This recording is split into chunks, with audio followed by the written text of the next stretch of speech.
today I will be showing you about one of my favorite programs that I use frequently in my classroom. So first, to download this program, I'm just going to show you the easiest way to get there, which is to go to Google and type in Tarsia. And then when you get to this Google page, here is the link that I like to use. You will only have to download this once, but if you click on Tarsia with the Hermitech, if you look, this is the latest version, which is 3.9. So that is the one that I have loaded into my actual computer.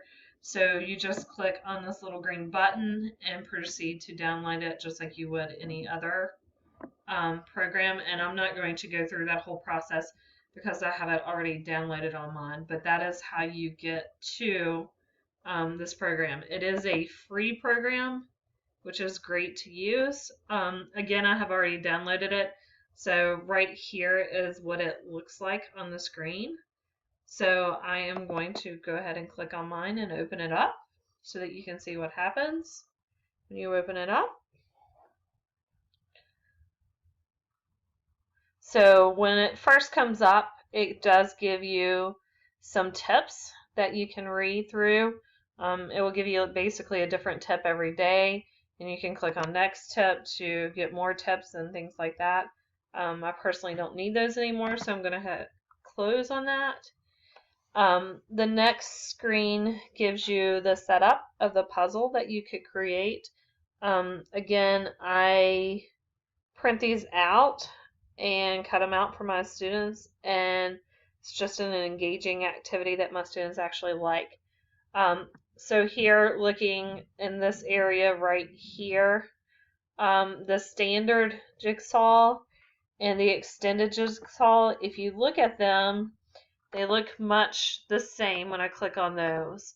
The difference is with a standard jigsaw around the outer edges of each one of them, there are no words or no questions or answers. There's nothing to distract the students, so therefore they would know that those are outer edges. Whereas in the extended version, the extended jigsaws, they would have distractor things around the edges so that the students do not know that those are the edges. So when I am working with my lower level students, I usually use the standard jigsaws, which are these. When I'm working with more advanced students, or I want to challenge them a little bit more, I will use the extended jigsaws. This also has dominoes, so you can create dominoes. It has follow me cards, which is somewhat like the domino. Has rectangle cards that you can have. It has matching rectangular cards, and it has student discussion, which the student discussions are a lot like the standard jigsaws, but to be honest with you, I do not prefer the student discussion ones, and the reason why I do not prefer those is it makes a circle in the end, and it does take a lot of time to cut those pieces out. So therefore I would encourage you to think about that as you're making a puzzle. So I'm going to go into the standard one, and as I hover on top of it, it shows you how many pieces there are for each one of these. So for this hexagon puzzle, there's 24 pieces. For this triangle, there's 16. The rhombus is 18. The parallelogram is 16, and so forth and so on.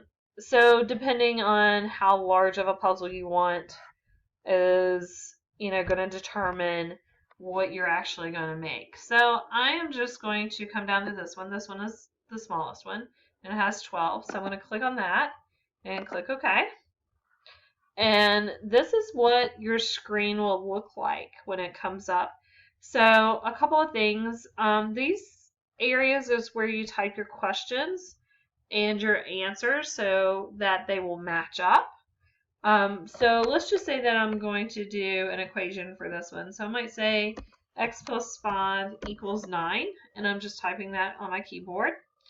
And then here we know that that answer would be x is equal to 4. So there, I have typed in my first question. So over on the right-hand part of the screen here, you can see the numbers 1 through 15, and that's just the question. So that puzzle piece, if you remember, had 12 pieces, and that means that it has 15 questions. So if I click on the second one, I haven't typed anything in there. Let's say that I want to type in 2x minus 3 is equal to 1. So I've got that there, and I can type in that here, x is equal to 2. Now, it does not matter if I type my question on the top and my answer on the bottom. It doesn't matter which way I do that. So you can reverse those, and you can reverse them in the program itself. Like, you don't have to do it always question on top, answer on the bottom. You can flip it around there. So I'm going to go here to question 3, and this is one of the major things that I really like about this program, is if you look right here, we have some options, and then we have some options here. These options here on the bottom here are a lot like your equation editor in Microsoft Word or in your Google accounts, that kind of things, those add-on things that you can do. This is pretty user-friendly, and you can just click on it, and that's where you're going to find your math things. So, for example, if you look here, here are series, here's exponents, subscripts, superscripts, etc. Here are fractions, and I think this is sort of a strange place to put this, but here are some square roots and any root you would like. You've got your parentheses and, you know, all those different things. Again, you could click through all of these and find what you're looking for. Here's the dot for multiply, or you could do divide and the multiply, plus or minus, etc. This one allows you to put a space in between things. If you do hit the space on your space bar, you would think that it actually shows up, but it does not. So that is one important part right there, is to get a space, you have to do that.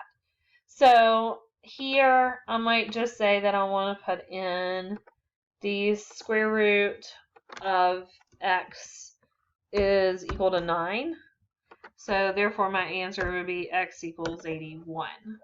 So I would just go through on the right hand side and put in a question for each one, and to save time I'm not going to go through and do that, but I can do that. If I click here on the bottom at table, it just quickly allows me to check and make sure that I have everything correct. Then if I click on the output, output is the one that you're actually going to print from. And again, if you notice, these are the ones that I have typed in. And if I'd finished this out, more of this would be complete. But this is where I'm going to print from. And it's very important to know that when I print here in this screen, they do not match up. So if you actually wanted to let your students cut these out instead of you yourself, you could do that. On this right hand side, you can do normal, you can do larger pieces, and you can do largest pieces. So depending on your student's ability, if you have some special needs students, you might do bigger sides. And then the solution actually is a good thing to print out so that you can quickly check your students' papers. So that is how that works. Hope you've enjoyed it.